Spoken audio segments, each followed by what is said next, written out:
क्या भारत एक साथ क्लाइमेट क्राइसिस, फ्यूल क्राइसिस दोनों का सामना कर रहा है और इसका असर आपकी जेब पर कितना पड़ने वाला है? आइए सिर्फ 90 सेकंड में समझते हैं। इस साल का सुपर एल नीनो भारत के लिए बड़ी चुनौती बनता जा रहा है। कई राज्यों में तापमान 46 डिग्री सेल्सियस के करीब पहुंच चुका है। भीषण हीट वेव की वजह से लोगों का घर से बाहर निकलना मुश्किल हो गया है। वहीं एसी, कूलर और बिजली की बढ़ती खपत ने पावर ग्रिड पर जबरदस्त दबाव डाल दिया है। नतीजा, कई जगहों पर पावर कट्स भी देखने को मिल रहे हैं, लेकिन समस्या सिर्फ गर्मी तक सीमित नहीं है। आईएमडी के अनुसार इस बार मानसून सामान्य से कम रहने की आशंका है। अगर बारिश कम हुई तो राइस, पल्सेस और शुगर केन जैसे महत्वपूर्ण खरीफ क्रॉप्स का प्रोडक्शन प्रभावित हो सकता है और इसका सीधा असर खाने पीने की चीजों की कीमतों पर पड़ेगा। अब बात फ्यूल क्राइसिस की। भारत अपनी लगभग 85% फ्यूल जरूरतों के लिए इंपोर्ट्स पर निर्भर है। वेस्ट एशिया में चल रहे तनाव और महत्वपूर्ण शिपिंग रूट्स में रुकावटों की वजह से फ्यूल सप्लाई प्रभावित हुई है। इसी कारण पिछले कुछ दिनों में पेट्रोल और डीजल की कीमतों में लगातार बढ़ोतरी देखने को मिल रही है। फ्यूल महंगा होने का असर अब इलेक्ट्रिसिटी बिल्स पर भी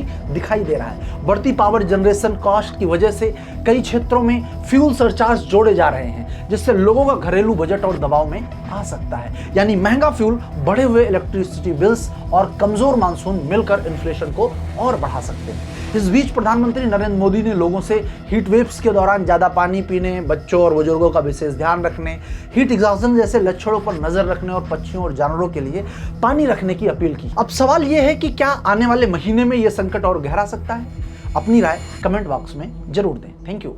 जय हिंद।